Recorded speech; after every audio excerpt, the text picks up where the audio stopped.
Welcome to a new episode of IB Today podcast. Let's talk. This is your host Mohammad Afan, and today we are doing a special episode with one of our special guests. I would like to introduce my special guest with one of the teachers who have been teaching more than 17 plus years.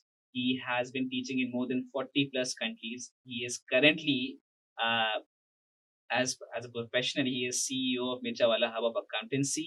He is also a trainer for IFRS and taxation. Mr. Mustafa Ahmed Mirchawala, how are you? अस्सलाम। अच्छा मुस्तफा, मुझे आपसे पूछना चाहिए था कि आप मिर्चा वाला हब ऑफ अकाउंटेंसी के आप सीईओ है। मुझे आपसे पूछना था कि how did that come about, कि आपने कब बनाना शुरू किया, कब आपने स्टार्ट किया और किस तरह स्टार्ट किया? It's a long journey. और मैं आज जो आपने जो बातें की कि he is teaching in 40 plus countries और इतना बड़ा इंस्टीट्यूट है और जो भी है, तो मैं सबसे पहले एक हिस्ट्री सुनाना चाहता हूँ और मैं एक स्टेटमेंट से बात स्टार्ट करूंगा। और वो मेरे भाई भी ये स्टेटमेंट मुझे रोज, यानी यूएस से उनकी कॉल आती है ना, तो वो मेरी तरबियत करते हैं आज तक। कभी कभार जब जोश में होते हैं ना, तो वो एक स्टेटमेंट बोलते हैं, मुझे बहुत पसंद है। वो कहते हैं, बुरे हालात ताकतवर लोग पैदा करती है और अच्छे हालात कमजोर लोग पैदा करती है। अच्छा। तो मैंने ये देखा है कि मैंने पास्ट में मैं कोई इतना रिच बैकग्राउंड का नहीं हूँ। मुझे आज भी याद है 1996 तक I used to live in a 1 bedroom house. 1 bedroom, सोचें। फिर 96 के बाद 2 बेडरूम पेंट हाउस, वो बड़ा एरिया था लेकिन स्टिल 2 बेडरूम छोटा घर होता है।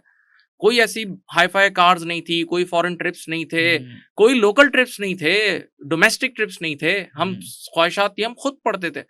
और ऐसे लोग जब जो भूखे लोग होते हैं ना, उनको एक अपॉर्चुनिटी मिलती है तो वो आग बस एक चिंगारी चाहिए और वो उड़ा के फेंक देते हैं। आग लग तो मैं जाती है। आज तक ये फील करता हूँ। और जबकि मैं अपने बच्चों का सुनाता हूँ, जो मेरे बच्चे हैं। मैंने फर्स्ट टाइम रमजान वाला जो उम्रा है ना, वो किया था जब मैं 28 की एज का था और मेरे हाथ में मेरी 1 साल की बेटी थी। अब जरा सोचें, उसको वो रिसोर्स कब मिली 1 साल की एज में और मुझे 28। मैं जब फर्स्ट टाइम यूएस गया था तो मैं 32 की एज का था और उस टाइम मेरे साथ 2 बच्चे थे, एक 4 साल का और एक 2 साल इस तरह का। तो जो चीज मैंने 32 की एज में अचीव की, वो उन्होंने इतनी सी एज में अचीव कर ली। तो अब उनके अंदर वो मोटिवेशन नहीं। अच्छे बच्चे हैं, मेहनत करते हैं, हम लोग ट्रेनिंग करते हैं, बहुत कुछ सिखाते हैं, लेकिन वो भूख कहाँ से लाऊं? और आज तक वो भूख मेरे अंदर मौजूद है नहीं आज भी। यानी जब हम लोग काम करने पर आते हैं ना, तो हम ऐसे लोगों को भी उड़ा के फेंक देते हैं जिनके सर पे रेगुलेटर का हाथ होता है। अल्हम्दुलिल्लाह ऐसा काम करते हैं। तो ये जर्नी जो स्टार्ट हुआ, ये 2002 से समझ लें स्टार्ट हुआ। 2002 से पहले मैं और सुभान भाई, हम लोग होम ट्यूशन पढ़ाते थे डिफेंस में। तो छोटे बच्चों को पढ़ाते थे। तो आहिस्ता आहिस्ता हमें इतनी रिलेशनशिप बन गई कि अब हमें एक छोटे से सेंटर की जरूरत पड़ी। तो वहां अब्बा जान की एक शॉप थी, तो हमने अब्बा को, खाली पड़ी थी वो, तो हमने अब्बू को कहा कि हम यहाँ काम करेंगे। तो अब इतने भी पैसे नहीं थे कि उस शॉप को रेनोवेट कैसे करें। तो हम लोग घर से कुछ टेबल्स लाए, कोई हमारे पास पुराने टेबल्स थे टेबल टेनिस के, उसको कट किया और उसी पे बच्चों को बिठाया, 12-15 बच्चों से। अब सुने, और आधी शॉप को रेनोवेट किया था। फिर विद रिस्पेक्ट टू टाइम 2-3 महीने बाद स्टूडेंट्स आने लगे, फिर पूरी शॉप रेनोवेट हुई और ये कारवां चलता रहा। इस पहले इंस्टीट्यूट का नाम था सुभान्स लर्निंग। अब इसी दौरान सुभान भाई एसीसी में शिफ्ट हो गए, एसीसी की तरफ। तो वो एसीसी में शिफ्ट हुआ और उन्होंने जैसे ही स्टार्ट किया था, तो उनके फर्स्ट 2 पेपर्स में ही एक पेपर में पाकिस्तान टॉप आया था। तो फौरन से वो अलहम्द अकेडमी एक इंस्टीट्यूट है, वहां अपॉइंट हो गए। राइट। अब उन्होंने मुझे भी डायरेक्ट करा कि आप भी आए, और ये जर्नी चलता रहा। और मुझे आज भी याद है कि मैंने अपने कैरियर की बिगनिंग में, जब मैं स्टार्टिंग में था ना, तो मैं जब यहाँ कराची में काम करता था, तो मेरे एम्प्लॉयर ने मेरे साथ एक शर्त रखी थी कि एक शर्त में हम आपको कराची में हायर करेंगे, जब आप हैदराबाद नहीं पढ़ाएंगे। तो मुझे याद है मैं हफ्ते में 2 दिन हैदराबाद जाता था टीचिंग करने के लिए। ये कुर्बानी भी दी है, यानी ये कुर्बानियां मैं आपको बता रहा हूँ। और मुझे उस टाइम भी फिर 2 साल तक हमने हैदराबाद में टीच किया, लेकिन एक टीचर का अनफॉर्चुनेटली एक्सीडेंट हुआ था, बच तो गया, लेकिन वो गाड़ी पूरी क्रैश कर गई थी। तो फिर हम सब डर गए और उसके बाद फिर कराची का जर्नी कंटिन्यू हुआ। अब आते हैं मिर्चा वाला इंस्टीट्यूट पे। मिर्चा वाला इंस्टीट्यूट 2009 में स्टार्ट हुआ, लेकिन इसमें जो शख्सियात काम करने वाली हैं वो 2003-2004 वाली हैं। अब मिर्चा वाला इंस्टीट्यूट हमने क्यों फॉर्म किया, सुभान भाई ने और मैंने क्यों स्टार्ट किया इंस्टीट्यूट, उसकी बहुत बड़ी वजह ये थी कि मार्केट में जो फैकल्टी थी ना, जो स्टार फैकल्टी, जैसा आप जानते हैं ए लेवल्स की इंडस्ट्री, हर इंडस्ट्री में एक स्टार फैकल्टी होती है, वो डिस्पर्स हुई थी। कोई कहीं पढ़ा रहा था, कोई कहीं पढ़ा रहा था। तो बच्चों के लिए बहुत सारे टाइम टेबल क्लैशेस और इश्यूज थे। तो पहला पॉइंट जिस बेसिस पे हमने इंस्टीट्यूट फॉर्म किया वो थी स्टार फैकल्टी। सेकंड इशू, आप अगर देखें, अगर गौर से देखें, तो ACCA, CA, ये जितनी भी प्रोफेशनल क्वालिफिकेशन है, इनकी क्वालिटी ऑफ एजुकेशन तो बहुत हाई क्लास है, यानी इसमें बहुत टॉप लेवल एजुकेशन दी जाती है। लेकिन एक बुराई भी है इन क्वालिफिकेशन में, बच्चों की सोशल लाइफ बहुत कॉम्प्रोमाइज होती है। ये मान लें। तो अब होता ये था पास्ट में कि बच्चा पूरा चार्टर्ड अकाउंटेंट बन जाता था, और उस चार्टर्ड अकाउंटेंट को जब हम स्टेज पे लाते थे तो कांपना शुरू हो जाता, तो बोलना नहीं आता था उसे। उसके अंदर soft skills, dressing sense, interview techniques, ऐसी बहुत सारी चीजों की कमी थी। तो हमने फिर इस चीज को भी डे 1 से इनकॉर्पोरेट किया और हम डिफरेंट डे 1 से हम बच्चों को ग्रूम करने के लिए डिफरेंट एक्सटर्नल स्पीकर्स भी लाते हैं, और खुद भी आप तो जानते हैं मैं खुद तो दुनिया भर को एजुकेट करता हूं, मैं तो अपनी वीडियोस के थ्रू, और इवन मैं कितनी यूनिवर्सिटीज में भी जाके आज भी सेशंस कराता हूं। तो हमने डे 1 से बच्चों को ग्रूम करना शुरू किया इस तरह। फिर ये अब initially it was all physical teaching थी। फिर विद रिस्पेक्ट टू टाइम, आप जानते हैं मैं अपने इंटरव्यू में आपको बताऊंगा कि किस तरह फिर हम ऑनलाइन की तरफ शिफ्ट हुए और आगे ये कारवां चलता। तो ये हमने गोल बात की कि आपका गोल ये था कि हमें ना स्टार फैकल्टी एक जगह पे लेकर आनी है, और यही हमारी आज तक पहचान है कि फैकल्टी में हम कॉम्प्रोमाइज नहीं करते। अच्छा, तो अब आपको अराउंड 2 डेकेड्स होने वाले टीचिंग के, ओवरऑल एक्सपीरियंस आप क्या कहते हैं कि ACCA के या CA या CFA के टीचर के, आप अपने मतलब व्हाट डू यू से कि यार कोई बंदा आज एज अ टीचर जा रहा है या आपके पास आ रहा है या कहीं और जा रहा है और इस फील्ड में टीचिंग में जाना चाह रहा है, तो आप उसको क्या सजेशन देते हैं? देखें, एक चैलेंज मैं बताता हूँ कि teaching in ACCA, CA, ICW, these qualifications और टीचिंग इन अ यूनिवर्सिटी। अच्छा, यूनिवर्सिटी में भी हमारे यहाँ डिफरेंट लेवल्स हैं। फर्स्ट टायर यूनिवर्सिटी IBA एक अलग लेवल है, IBA alums, उसके बाद फिर सेकंड ईयर, थर्ड ईयर। तो नॉर्मली हर बच्चा IBA alums नहीं ज्वाइन कर सकता, ये मान लें, ये सच है। तो मेजोरिटी स्टूडेंट्स के लिए फिर second year, third year universities में ही जाते हैं, ठीक है। तो मैं अब एक नॉर्मल यूनिवर्सिटी से कंपेयर कर रहा हूँ। हमारे कुछ टीचर्स ऐसे हैं जो हमारे यहाँ भी पढ़ाते हैं और वो डिफरेंट यूनिवर्सिटीज में ही पढ़ाते हैं। तो वो मुझे कहते हैं, बोला यूनिवर्सिटी में तो हमें थकते ही नहीं हम, क्योंकि ACCA में ऐसा चैलेंज होता है, जैसे मैं ACCA में आपको पता है एंट्री के डिफरेंट रूट्स हैं। बच्चा मैट्रिक करके भी आ सकता है, इंटरमीडिएट करके भी आ सकता है, A लेवल्स करके भी आ सकता है, ग्रेजुएशन करके भी आ सकता है, और कुछ जगहों पर एज बेसिस पे भी आ सकता है। अब आप सोचें, मैं एक ऐसी क्लास में पढ़ा रहा हूँ जिसमें मिक्स प्लेट है, A लेवल्स वाला बच्चा बहुत ज्यादा पढ़ा हुआ है, इंटर वाला थोड़ा कम, मैट्रिक वाला और कम। किस तरह बात करनी पड़ती है, किस तरह मुझे ग्रास रूट लेवल से स्टार्ट करना होता होगा, ये एक चैलेंज है। सेकंड चैलेंज मैं आपको और बताता हूँ। देखें, यूनिवर्सिटी में जब टीचर पढ़ा रहा होता है ना, तो टीचर के हाथ में, टीचर बच्चे को कंट्रोल कर रहा होता है, क्योंकि टीचर ने ही असाइनमेंट के मार्क्स देने, सब कुछ करना है, आपको पता है, सारे जज जल्लाद सब वही है। बट लेकिन अगर हमारी इंडस्ट्री में आए तो हम कर रहे हैं, और एग्जामिनेशन बॉडी टोटली डिफरेंट है जिस पर हमारा कोई एक्सेस नहीं है। और ये एक बहुत अच्छी बात भी है कि ये इंडिपेंडेंस है, और प्रोफेशनल क्वालिफिकेशंस की वर्थ की एक बहुत बड़ी वजह ये भी है कि उसमें इंडिपेंडेंस है। तो अब यूनिवर्सिटी में तो बच्चा आपके कंट्रोल में होता है, यहाँ बच्चा आपके कंट्रोल में नहीं होता, तो ये भी एक बहुत बड़ा चैलेंज है। फिर डेफिनेटली यहाँ पर हमारी जो ACCA और CA वगैरह की क्वालिफिकेशन है, इसमें कंटिन्यूअस चेंज आता है। अच्छा, आप जानते हैं कि दुनिया में इटसेल्फ चेंज आ रहा है। आप अगर पिछले लास्ट 15 ईयर से मैं आंखें बंद करके सोचूं तो कितना बड़े बड़े दुनिया में हमने चेंज देखे, और कोविड तो कोई चेंज का मल्टीप्लाई बाय 10 था। तो आप देखें, चाहे पॉलिटिकल चेंज हो, इकोनॉमिकल चेंज हो, हर चीज में चेंज आ रहा है। मैं आपको एक बड़ी अच्छी एग्जांपल देता हूँ। आप अगर यूनाइटेड स्टेट्स की प्रेसिडेंशियल वॉल देखें ना, अगर 300-400 साल की हिस्ट्री, तो उसमें सारे गोरे, लेकिन आपने लास्ट 10 ईयर्स में देखा एक black president, Obama. This is a change. जबकि वहां इतनी डिस्क्रिमिनेशन है, सोचें, ब्लैक्स के एरियाज अलग हैं, वहां का क्राइम रेट हाई होता है ब्लैक्स के एरियाज में, उनके स्कूल्स की रेटिंग्स अच्छी नहीं होती। इवन हमारे अपने पाकिस्तानी जो वहां रहते हैं, वो भी ब्लैक्स के साथ अपने बच्चों को पढ़ाना नहीं पसंद करते। आज भी इतनी डिस्क्रिमिनेशन है, मैं आज की बात कर रहा हूँ, लेकिन चेंज देखें, एक ब्लैक प्रेसिडेंट। और मैं एग्जाम्पल देता हूँ, हमारे यहाँ पाकिस्तान के बारे में ये बात मशहूर है कि यहाँ कोई टैक्स नहीं पे करता, चल जैसा चलना है चलो, जहाँ जिस अकाउंट में पैसे डालने डालो। ये बात पहले तक के लिए सही थी, मैं अब देख रहा हूँ, क्योंकि मैं अब ग्लोबल पढ़ा रहा हूँ, मेरा UK वालों से भी कांटेक्ट है। UK वाले आराम से अपने अकाउंट में कितने जानने वाले हैं, कहते हैं जितनी फीस गिरानी है गिरा दो, कोई मसला नहीं है। हम पाकिस्तान में अब डरते हैं। हमारे यहाँ पाकिस्तान में टैक्स में भी बहुत इंप्रूवमेंट आई है। फाइलर, नॉन फाइलर, गाड़ी नहीं ले सकता, नॉन फाइलर ये नहीं कर सकता, प्रॉपर्टी नहीं ले सकता, ट्रैवलिंग में मसला होगा, इसमें बहुत कुछ चीजें। This is change. एक और एग्जांपल देता हूँ आपको चेंज पे। जब मैं छोटा था, मुझे आज भी याद है, हमें मूवी देखनी होती थी, हम कैसे देखते थे, हम जाते थे शॉप पे, और एक पोस्टर होता था, बस उसको देख, 15 दिन में एक मूवी आती थी, एक पोस्टर होता था, उसको देख के डिसाइड करो अच्छी है बुरी, बस ले जाओ। आज क्या दौर है, आज इतनी वैरायटी और इतना कंपटीशन है, आप रोज की एक नई मूवी देख सकते हैं। ये मैं आपको साइन करके बता रहा हूं, यूरोपियन अलग सीजन हैं, ये अलग है, वो अलग है, और देखने में पहले प्रीव्यू देखें, फास्ट फॉरवर्ड करके देखें, कितना बड़ा चेंज है। तो जो इस चेंज को नहीं समझ रहा ना, तो वो गया। तो हमारी क्वालिफिकेशन भी कंटिन्यूअसली अपडेट होती है, तो टीचर को भी अपडेट, जैसे मैं टैक्स पढ़ाता हूँ, मुझे हर साल फिस्कल ईयर के हिसाब से चेंज करना पड़ता है अपने आप को। IFRS में पढ़ाता हूँ, तो IFRS में भी कंटिन्यूअसली चेंज आ रहा है।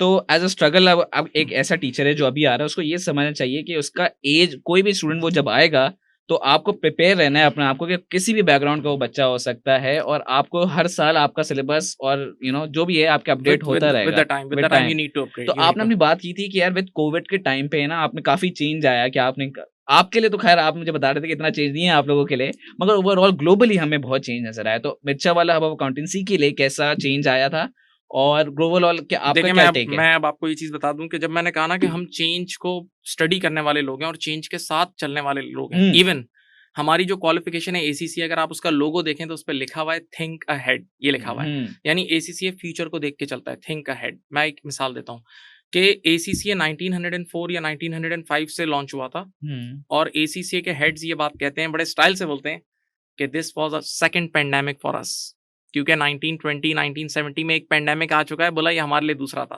तो हमारे पास पहले पेंडेमिक में जो हुआ था उसकी हिस्ट्री मौजूद है, यानी इतनी बड़ी बात है, आप सोचें।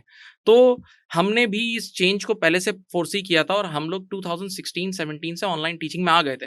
इवन मुझे आज भी याद है उस टाइम कितने लोग ऐसे बोलते थे, हमारी कराची की मार्केट में ये बात होती थी कि ऑनलाइन टीचिंग क्या है, अपना टाइम वेस्ट कर रहे हो, ये नहीं चलती।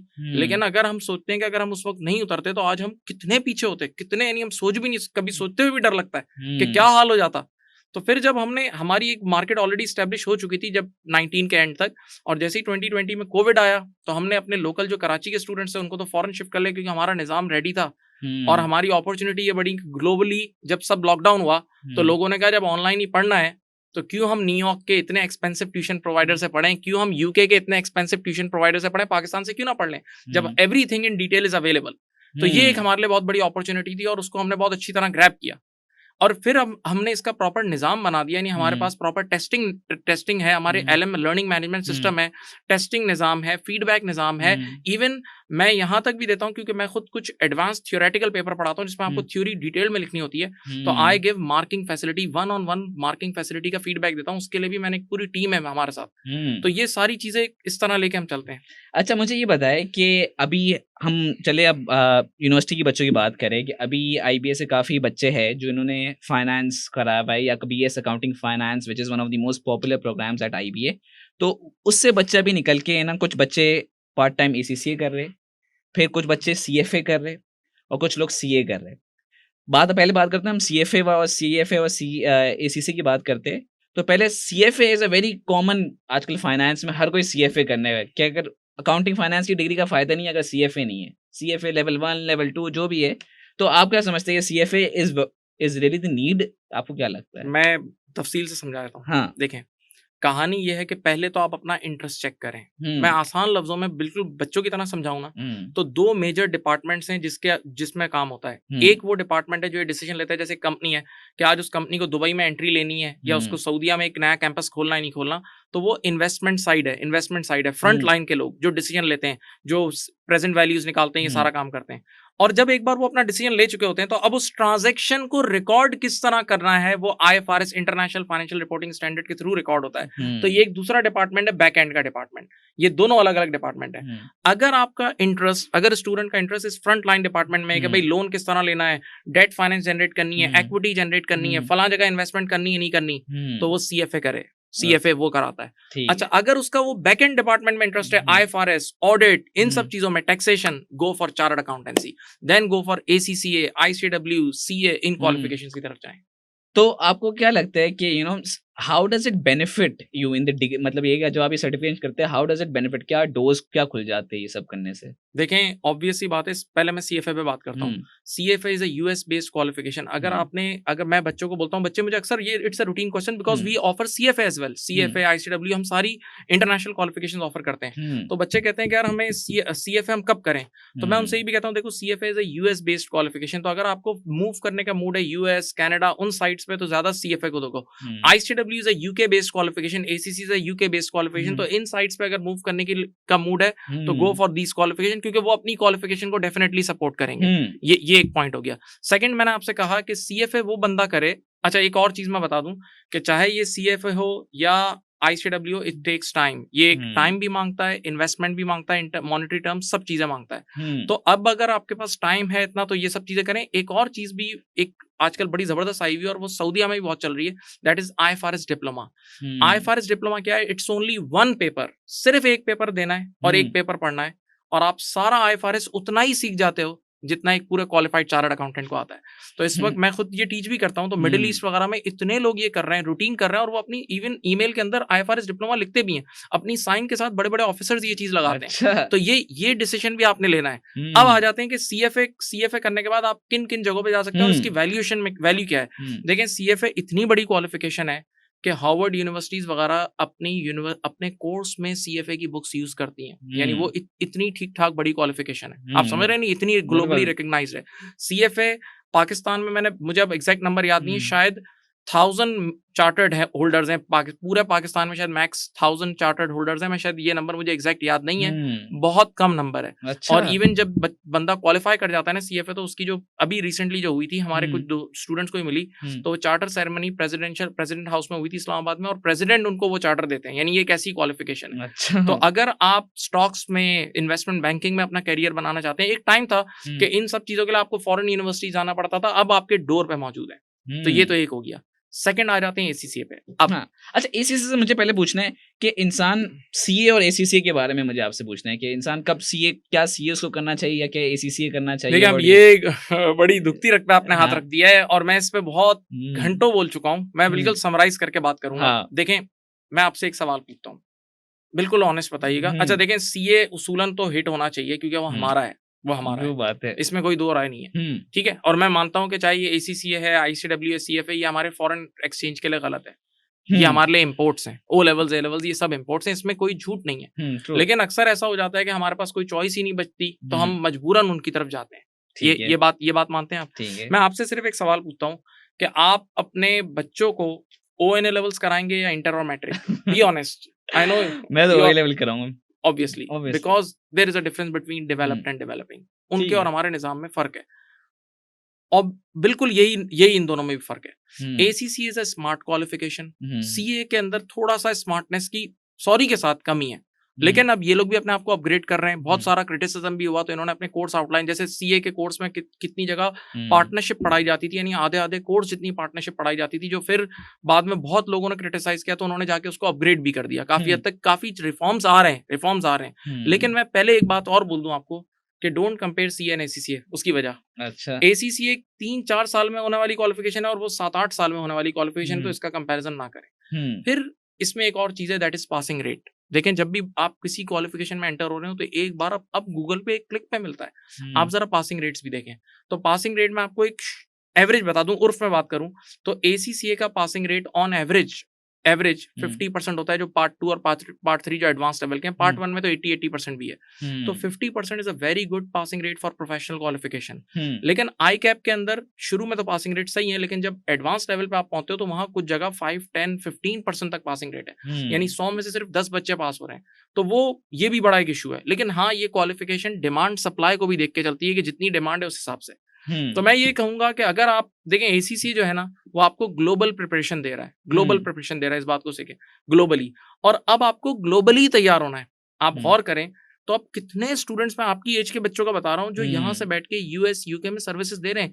कितनी कंपनीज के बैक ऑफिसेज यहाँ खुल गए। मैं रूटीन बच्चों को खुद डाइवर्ट करता हूँ, क्योंकि मेरे कितने स्टूडेंट्स हैं, वो मुझसे रिक्वायरमेंट करते हैं कि सर ये हमें इस तरह के बच्चों की जरूरत है। तो आजकल तो आपको यहीं से बैठ के सर्विस देनी है। आपने कोविड की बात की, तो मैं आपको एक मिसाल देता हूँ। कोविड में जब लॉकडाउन हुआ, देखें, US पूरा एक जैसा नहीं है। US में कुछ जगह बहुत महंगी है, कुछ बहुत सस्ती हैं, कुछ स्टेट्स, जैसे न्यूयॉर्क एक बहुत एक्सपेंसिव तरीन जगह है। न्यूयॉर्क में एक दिन रहना बड़ा मुश्किल हो जाता है। तो न्यूयॉर्क जब इतना एक्सपेंसिव है, तो वहाँ के सैलरीज के रेट्स भी बहुत हाई हैं। बात समझ गए? जब लॉकडाउन हुआ, तो न्यूयॉर्क के जो एम्प्लॉयर्स थे, उन्होंने देखा यार हमारे एम्प्लॉइज घर बैठ के काम कर रहे हैं, तो अगर इन्हीं, और उन्होंने अनाउंस कर दिया था 2-2 साल तक वर्क फ्रॉम होम। तो उन्होंने कहा यार, जब हमने न्यूयॉर्क वाले बंदे से ही काम लेना है घर बैठ के, तो हम क्यों ना टेक्सास से बंदा उठा लें आधी सैलरी में। सोचें। फिर उन्होंने थोड़ी देर बाद सोचा, जब टेक्सास से ही उठाना है, तो पाकिस्तान, इंडिया, बांग्लादेश से क्यों ना उठा लें, काबिल लोग तो हर जगह है। सोचें। तो अब ऐसा बहुत हो रहा है कि वो हमें यहाँ से बैठ के वहां सर्विस देनी है। तो you need to be globally aware, आपको ग्लोबल अवेयरनेस होना जरूरी है, और इस क्वालिफिकेशन में ग्लोबल अवेयरनेस ही है। जैसे मैं एक मिसाल देता हूँ, हमारे ACCA में एक पेपर है SBL। कभी कोई मुझे कहता है स्ट्रेटेजिक बिजनेस लीडर, आप भी देखिएगा अगर आप कॉमर्स बैकग्राउंड के हैं। ठीक है, कोई मुझे कहता है ना ACCA में क्या है, तो मैं कहता हूँ बस वो पेपर आप एक बार उठा के देख लें। वो उसमें एक क्वेश्चन आता है, और वो एक केस स्टडी होता है, और वो दुनिया में जो कुछ हो रहा है ना, उससे रिलेटेड वो कोई भी रियल इवेंट उठा के देते हैं। दुनिया में जो कुछ हो रहा है, उसका रियल इवेंट आपके सामने आ जाता है। जैसे ये आपने नाम सुना होगा Airbnb। बिल्कुल, ये आपको पता है। मैं अब इस वक्त बावजूद मैंने 100 लोगों के सेशंस में ये पूछा है कि Airbnb क्या होता है, सिर्फ एक बच्चे को पता था। ये मैं अफसोस के साथ कह रहा हूँ। आपको पता है Airbnb? मुझे पता है बिल्कुल Airbnb। तो Airbnb का केस आया था, अब जरा सोचें कि जो बंदा जो ट्रैवलिंग ना करता हो या जो मैगजीन्स ना पढ़ता हो, जो इंटरनेशनल अवेयरनेस ना हो उसको, तो वो उस क्वेश्चन में क्या करेगा। तो हमारी कुछ क्वालिफिकेशन ACCA के लिए कितनी जगह हम मैंडेटरी करते हैं बच्चों को कि आपने आर्टिकल्स रीड करने, कि आपको आप इंटरनेशनल लेवल की नॉलेज लें। ये बिल्कुल आप ज़रूरी है, क्योंकि मेरी बचपन से आदत थी कि मेरी स्कूल लाइफ से मेरी अब आदत थी कि यार मैं प्रॉफिट बहुत पढ़ता था, पाकिस्तान का business magazine profit by Pakistan today. तो मेरी बड़ी शुरू से वो आदत थी, और फिर प्रॉफिट पढ़ने के बाद बिजनेस में इतना इंटरेस्ट हुआ तो मैं ब्लूमबर्ग फिर पढ़ता था। तो ब्लूमबर्ग पढ़ने की आदत बनी, और फिर ब्लूमबर्ग से फिर CNBC पे शिफ्ट हुए। तो ये कि मेरा आदत हमेशा US और उसके फाइनेंशियल मार्केट्स पे होती थी, और टेक वहाँ बहुत ही फैंग एक बहुत बड़ी चीज़ है, वहाँ फैंग स्टॉक से बहुत डिस्कशंस होती है। तो इससे अभी ये बात ये है कि मैं अपने दोस्तों से बात करूँ ना, तो आई एम प्रीटी श्योर मेरे दोस्तों का भी यही लेवल है कि यार वो भी नहीं जानते होंगे। जिसका फॉरेन ट्रैवल होगा शायद वो एयरबीएनबी के बारे में जानता हो, मगर जनरली मार्केट्स के बारे में, इंडस्ट्रीज के बारे में लोग बहुत कम जानते हैं, क्योंकि पाकिस्तान में जो रहते हैं ना, एक समझ अपने माइंडसेट में रह रहे हैं। और सेकेंडली अफसोस के साथ अगर आप YouTube पे व्यूज देखें ना, तो तफरी वाली वीडियोस जो मिलियंस और बिलियंस में, और जो एजुकेशन में वो कोई पढ़ने को तैयार नहीं है। फ्री में अवेलेबल है, मैं उनका हाथ जोड़ता हूँ, मैं बोलता हूँ कि क्या तुम लोग जो काम की चीज फ्री में अवेलेबल है वो नहीं पढ़ते। हाँ बिल्कुल, क्योंकि हम IB टुडे पे है ना बहुत सारी वीडियोस आती है, खैर क्योंकि हम basic common sense general questions भी पूछते हैं लोगों से बाहर जाकर, और ऐसे ही इंटरैक्टिव बातें भी करते हैं, कुछ लाइव सेशंस भी करते हैं। पॉडकास्ट हमारा one of the most project, बड़ा एक्सपेंसिव प्रोजेक्ट है, मगर ये बड़ा एक अच्छा प्रोजेक्ट है। उसमें कई अच्छी बातें आपको बुलाया हमने, ऐसे कई गेस्टों को बुलाया था। तो इस तरह ये इसके व्यूज हमें देखना होगा कि अभी मेरे लास्ट वीडियो है कॉमन सेंस का सवाल था, उसमें 2 लाख प्लस व्यूज आए, और मुझे पता है पॉडकास्ट में ना इससे कम ही आने वाले। तो क्योंकि ये हमारी आवाम का है ना माइंडसेट है ना, हमें थोड़ा इसकी एक और वजह है कि जो वीडियो बहुत डिटेल्ड होती है ना, तो उसको लोग उसके अगर आप उसकी हिस्ट्री भी, उसकी एनालिटिक्स देखें तो वो पूरी देखते भी नहीं है लोग। डेफिनेटली ट्रू, क्योंकि अब मैं आपकी बात करता हूँ, आप बड़ी वीडियोस बनाते हैं आजकल है ना, वो फाइनेंशियल मार्केट्स पे, थोड़े बिजनेस के बारे में। आपकी डॉलर वाली वीडियो काफी वायरल हुई थी, मैंने भी देखी थी, मेरे दोस्तों ने भी देखी थी। तो ये अब मैंने आपकी वीडियोस में देखा, वो काफी शॉर्ट होती है। आपका टारगेट ही ये होता है कि आप उसको शॉर्ट रखना है, या आपकी क्या फिलॉसफी होती है उस पूरी वीडियोस पे? देखिए, मैं पहले तो ये बता दूं कि वीडियोस में बनाता क्यों। आप अगर गौर करें तो पाकिस्तान जो है ना, अभी रेटिंग्स हुई थी, UN ने या किसी ने रेटिंग की थी in terms of education, out of 189 countries हम 152 पे हैं अनफॉर्चुनेटली। हमारा लिटरेसी रेट 57% है, और माजरत के साथ लिटरेसी रेट, लिटरेट वो है जिसको सिर्फ साइन करने आती है, नाम लिखना आता है, उसको भी लिटरेट मान लेते हैं, आप जानते हैं। बिल्कुल ठीक है। हमारा जो प्राइमरी स्कूल का ड्रॉप आउट रेट है वो ऑलमोस्ट 22.7% है, जो कि नेपाल वगैरह के बाद 3rd नंबर पे हम लोग आते हैं। तो इस तरह के हालात हैं। अभी एक रिव्यू हुआ था जिसमें पता लगा कि 90% लोगों को GDP का मतलब ही नहीं पता। अब आप सोचें कितनी अहम तरीन चीज है। अगर आपको GDP का मतलब ही नहीं पता होगा तो आप कुछ भी एक्ट कर रहे होंगे, आप ये सोचेंगे नहीं कि इसका GDP पता ही नहीं आपको, तो आप कैसे सोचेंगे कि इसका असर मेरे मुल्क के GDP पे क्या पड़ेगा। तो कितने लोगों को लोग मिसयूज कर लेते हैं, कितने पॉलिटिकल लीडर्स यूज कर लेते हैं, धरनों में ले जाते हैं, और उससे आप देखते हैं मुल्क को कितना नुकसान होता है। कई बार हमारे टेक्सटाइल के कॉन्ट्रैक्ट्स यूरोप से कैंसिल हो जाते हैं। ऐसी बहुत सारी मिसालें, ऐसी बहुत सारी, क्योंकि वो शऊर नहीं है, उसको पता ही नहीं है मैं क्या कर रहा हूँ, मुझे कोई यूज कर रहा है। तो ये एक बहुत बड़ी वजह थी कि लोगों को एजुकेट करना। कितने लोग ये समझते हैं कि इन्फ्लेशन बुरी है। इन्फ्लेशन सिर्फ बुरी नहीं है। अगर आपको याद हो मुशर्रफ साहब के दौर में, मैं बताता हूँ, इन्फ्लेशन हुई थी, महंगाई हुई थी। तो जब उनसे कोई इंटरव्यू में पूछता था ना कि इन्फ्लेशन हो रही है, तो वो आगे से क्या जवाब देते बताऊं? बोला चीजों के रेट इसलिए बढ़ रहे हैं कि लोग खरीद रहे हैं। तो बोला मैंने लोगों को इतना ताकतवर कर दिया है कि लोग बाय कर सकते हैं। ये भी एक है ना, ये भी एक बड़ी डिमांड बढ़ गई है। बेशक इन्फ्लेशन एक हद से ऊपर चले जाए तो वो बुरी है। इसी तरह हर बंदा कहता है कि करंट अकाउंट डेफिसिट बुरा ही बुरा है। सिर्फ ये बुरा नहीं है, बहुत सारी चीजें हैं भाई। करेंसी डेप्रिसिएशन बुरी नहीं, उसकी पॉजिटिव साइड भी है कि उससे इंपोर्टर्स को नुकसान होता है, इंपोर्टर्स को, और उससे कई बार फॉरेन इन्वेस्टमेंट के फ्लोज आ जाते हैं कि फॉरेनर वेट कर रहा होता है कि यार ये करेंसी डेप्रिशिएट करेंगे तो हम एंट्री लेंगे। तो ऐसी बहुत सारी चीजें हैं। फिर वीडियो बनाने का एक बहुत बड़ा ऑब्जेक्टिव फीडबैक है। देखिए सीधी बात है, मैं शायद कहता हूं कि अगर कभी किसी को भी ग्रूम करना है ना, किसी टीचर को भी उठाना है, बस आप उसको अच्छा फीडबैक दो, वो ऐसा उड़ेगा और वो ऐसी परफॉर्मेंस देगा कि आपकी सोच है। तो बिल्कुल आपकी बिल्कुल क्लियर बात है ना, फीडबैक बड़ी इंपॉर्टेंट है लाइफ में। इवन हम कुछ वीडियोस बनाए या कुछ भी आप काम करें, फीडबैक अगर ना मिले, और बहुत ही इंपॉर्टेंट, अगर ना मिले तो बंदा पता नहीं चलता कि मैं गलत कहाँ हूँ, सही कहाँ हूँ, और मुझे मैं कहाँ आपको एक एग्जांपल देता हूँ। वैसे तो मेरी फॉरेन ट्रैवलिंग अल्हम्दुलिल्लाह बहुत है पिछले कुछ सालों में, लेकिन अब कोविड में मेरे वीजा भी एक्सपायर हो गए, और अब आपको पता है 1.5 साल की वेटिंग है सारी जगहों पे, कुछ जगहों पे। तो मैंने फिर पाकिस्तान ट्रिप किया इस बार, और मुझे बहुत मजा आया। पाकिस्तान इज ब्यूटीफुल, मजेदार है। लेकिन मुझे एक नई चीज मिली कि मैं पाकिस्तान के जिस शहर के भी होटल में जाता था ना, तो कितनी जगहों पे ऐसा होता था कि होटल का ओनर मुझे जानता था। तो मैं समझ रहा था वो ऐसे ही मुझे झूठ झूठ घेरने की कोशिश कर रहा है। तो मैं फिर उन बंदों ने मुझे वीडियोस मेरी सुनाई कि आपने इस वीडियो में ये बात की थी। मैं हैरान हो गया कि वीडियोस कहाँ देखी जा रही हैं। तो ये फीडबैक है ना, इंसान को मोटिवेट करता है। हाँ बिल्कुल, बहुत ही है ना एक्साइटिंग बात है कि है ना इतने सारे लोग पूरी दुनिया में आपको देखते हैं, पूरे पाकिस्तान में आपको देख रहे थे। बड़ा आपके लिए एक ऑनर की बात है, हमारे लिए एक ऑनर बात है कि मैंने आपको होस्ट किया आज और हमारे इंस्टीट्यूट में जिसने होस्ट किया। तो टुवर्ड्स द एंड ऑफ मैं आपसे पूछना चाह रहा हूँ कि आपने फाइनेंशियल मार्केट्स पे बहुत सारी पाकिस्तान की इकोनॉमी पे कई वीडियोस बनाई है।